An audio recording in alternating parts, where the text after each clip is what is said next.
Com a cimeira da COP16 a decorrer, vale a pena analisar aquilo que o turismo dela pode esperar e também como é que as atividades turísticas devem encarar as questões da biodiversidade no nosso país. Já sabe que pode e deve participar na elaboração do Turismo em Destaque, colocando as suas perguntas ou sugerindo os temas a abordar através do endereço programaturismoemdestaque@gmail.com. Vá lá, não se acanhe, venha daí comigo falar de turismo.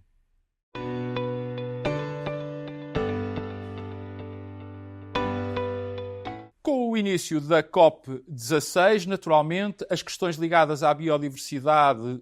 foram dirigidas para o topo da agenda, nomeadamente da agenda turística, e isso fez com que perguntas e mensagens me tivessem sido remetidas para o endereço que está aqui a passar em rodapé, programaturismoemdestaque@gmail.com, acerca deste assunto, as quais naturalmente agradeço. Aliás, como sempre faço, aproveito para sublinhar que foi justamente este o propósito da criação deste endereço, para que possa colocar as suas perguntas ou sugerir os assuntos que aqui gostaria de ver tratados. Portanto, já sabe, use e abuse do endereço programaturismoemdestaque@gmail.com, porque a sua participação, como sempre, é muito, mas mesmo muito bem-vinda.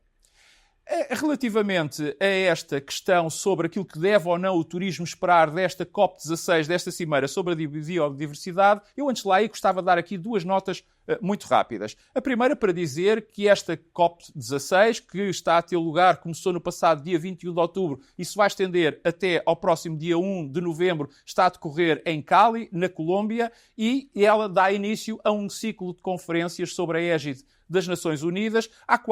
que vão ter todas lugar até ao final do ano e à qual se vai seguir uma outra sobre as alterações climáticas e outra ainda sobre a desertificação. E a segunda nota para referir que muitas das vezes a relação entre a biodiversidade e o turismo é vista, ou melhor dizendo, é percepcionada como sendo antagónica, uma vez que normalmente se entende que para preservar uma é preciso limitar-se a outra. Quanto a mim, nada mais errado, como espero que possamos ver já de seguida.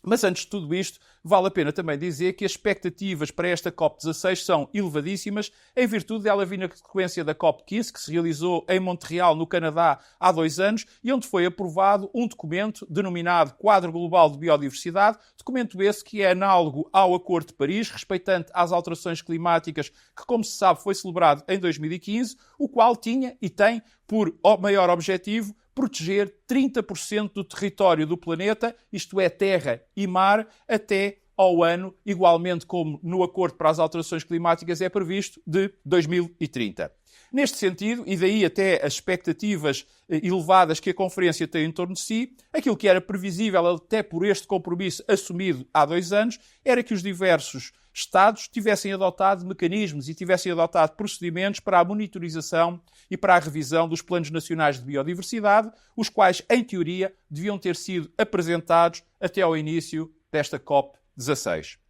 No entanto, e até ao começo da conferência, apenas 31 dos 196 países, ou melhor dizendo, das 196 partes, uma vez que estamos numa COP e, portanto, estamos numa Conference of the Parties, é que tinham apresentado estratégias nacionais para a biodiversidade, o que é manifestamente insuficiente, como facilmente se depreende. Mas mais insuficiente se torna quando se sabe que, por um lado, os Estados Unidos da América não integram esta conferência, nem sequer subscreveram o Acordo do Canadá de há 2 anos, e, por outro lado, também que, para além do grande objetivo fixado pelo mesmo, proteger os tais 30% de terra e mar que eu há pouco referia, igualmente se previa restaurar 30% dos ecossistemas degradados, reduzir para metade o uso de pesticidas e também a taxa de introdução de espécies exóticas invasoras, isto para nem sequer referir o compromisso de mobilização de 200 mil milhões de dólares anuais em medidas para protegerem a natureza.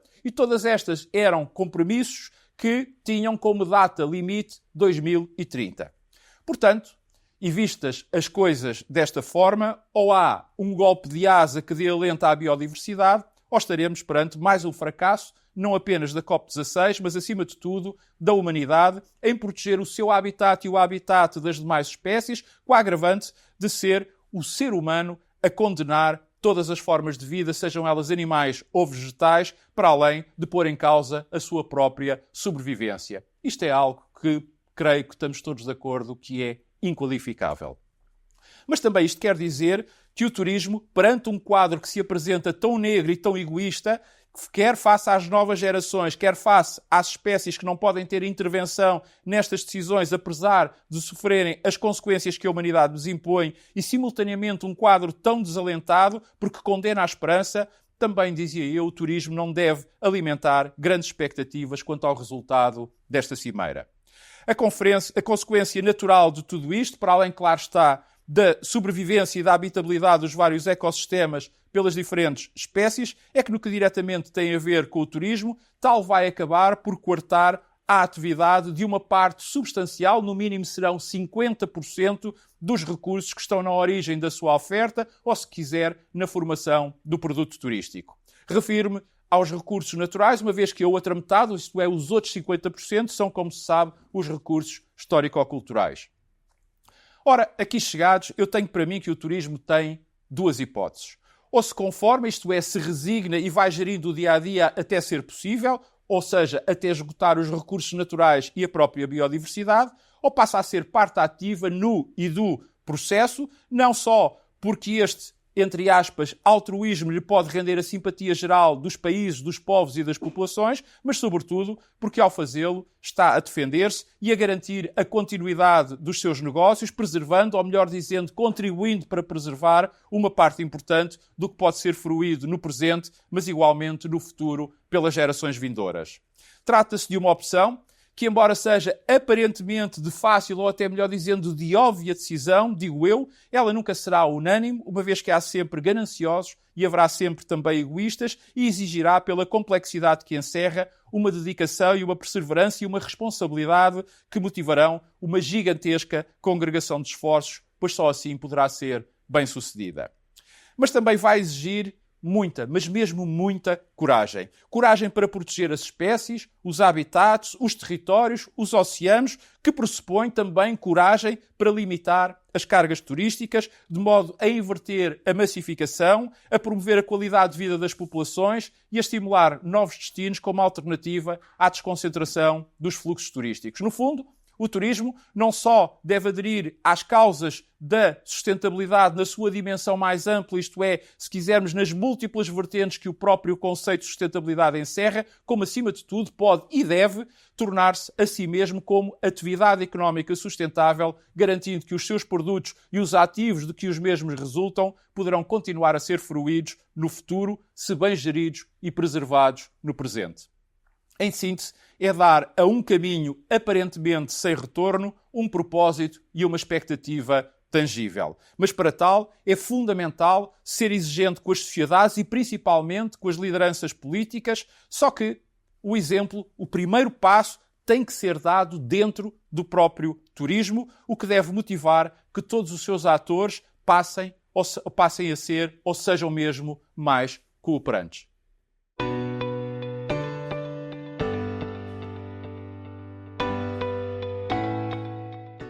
No que diz respeito a como é que as atividades turísticas devem encarar estas questões da biodiversidade no nosso país, eu devo começar por dizer que esta é de facto uma questão muito, mas mesmo muito séria. E por isso o nosso país e o turismo, até por maioria de razão daquilo que anteriormente tive a oportunidade de explicitar, têm obrigatoriamente que a encarar com toda a responsabilidade, mas também com toda a determinação. Naturalmente, sendo Portugal uma potência turística mundial e com uma economia fortemente dependente do turismo, é bom que decisores políticos e turísticos se consigam entender e trabalhem conjuntamente, dado que esta atitude seguramente trará benefícios para ambos, ou seja, uns escolherão o agrado das populações pela melhoria da qualidade de vida e os outros a prosperidade nos seus negócios pelas novas oportunidades, mas também pela sustentabilidade que darão às suas próprias atividades. No caso concreto de Portugal, do turismo e da biodiversidade, eu tenho para mim que há duas áreas em que temos a obrigação de fazer muito mais e muito melhor e que podemos, sem demora, deitar mãos à obra. Refiro-me concretamente ao mar e ao interior. No que respeita ao mar, com o qual temos, como se sabe, uma ligação ancestral e que até historicamente já dominámos, ao atentarmos nos objetivos traçados na COP15 em Montreal, de, até 2030, proteger 30% dos oceanos, quando, de acordo com todas as avaliações e com todos os estudos internacionais realizados até meados deste ano, isto é, até meados de 2024, só 2,8% é que estava protegido, Tem toda a lógica que olhemos para o mar, para a nossa costa, para todos os recursos que ele nos pode oferecer de modo continuado, se sustentável, e vejamos um pouco para além daquilo que é a espuma da rebentação das ondas nas nossas afamadas praias. Este imenso mar que temos, perdoe-se uma expressão, no nosso alpendre, tanto nos pode dar energia limpa, como água potável, como alimentação, como relaxamento e lazer. Energia através das suas marés e do vento, água que cada vez mais escasseia, obtida através da dessalinização com critério, peixe e marisco tão presentes na nossa gastronomia que incontáveis vezes são referidos como os melhores, isto é, os mais frescos e os mais saborosos do mundo, relaxamento e lazer em motivações tão vastas como as dos desportos aquáticos, do surf ao mergulho, da vela à canoagem, entre tantas outras, como também passeios e férias em torno da nossa costa continental ou ainda nas nossas magníficas regiões autónomas.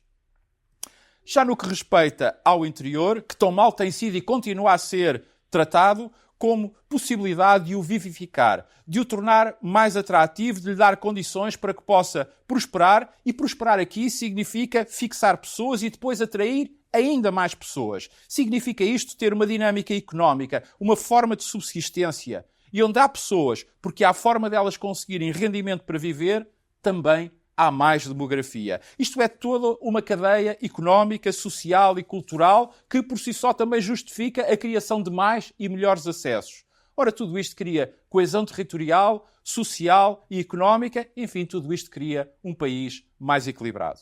Neste sentido, a criação e a promoção de destinos alternativos que possam servir de contraponto aos mais procurados e até, em alguns casos, mesmo saturados, que vão ao encontro das mais recentes tendências de consumo, sobretudo da geração Y e da geração Z, e que permitam uma maior imersão nas comunidades locais, são oportunidades, ou até melhor dizendo, são desafios com que a comunidade turística nacional se depara e que pode e deve aproveitar. Bem sei que o último governo e o presente têm manifestado preocupação com a introdução de um maior propósito turístico para o interior. Só que depois falham naquilo que é o essencial. Por exemplo, dá-se prioridade à alta velocidade ferroviária entre Lisboa e o Porto, outra vez o litoral, em vez de melhorar as ligações, nomeadamente ferroviárias, para o interior e, sobretudo, às ligações entre o interior mais profundo. É que é muito diferente percorrer Portugal pela costa do que o percorrer pelo interior. Mas todos sabemos bem que o grande motor do turismo, tal como de toda a economia, são as empresas, porque são elas que criam riqueza. Por isso, o turismo é tão importante para o interior. É que esta é, porventura, a mais transversal de todas as atividades económicas. Daí que os seus investimentos devam ser apoiados e não condicionados ou até muitas das vezes complicados. É que onde aparece um hotel, de seguida aparece um restaurante, um cabeleireiro, uma lavandaria, uma empresa de animação turística, outra de reparações, uma de venda de artesanato e poderia continuar. E num país com quase 900 anos de história como o nosso, motivações e polos de atratividade seguramente não faltam. No limite, um território mais bem ocupado, com melhor presença humana, também é um território mais consciente das suas valências, logo mais protetor da sua biodiversidade, menos propício a incêndios e outros fenómenos, em virtude de ter uma presença humana mais sustentável e uma consciência que a boa gestão e preservação dos seus ativos é condição imperiosa para o seu próprio progresso. Em jeito de conclusão, e como creio ter deixado claro, tanto no que se refere ao mar como ao interior, o turismo, a biodiversidade e a sustentabilidade andam de braço dado. Mas enquanto atividade económica humana com potencial regenerador, cabe ao turismo assumir-se como paladino da defesa do nosso património, neste caso, natural. Mas para ter sucesso nesta missão é preciso, em primeiro lugar, começar a cooperar.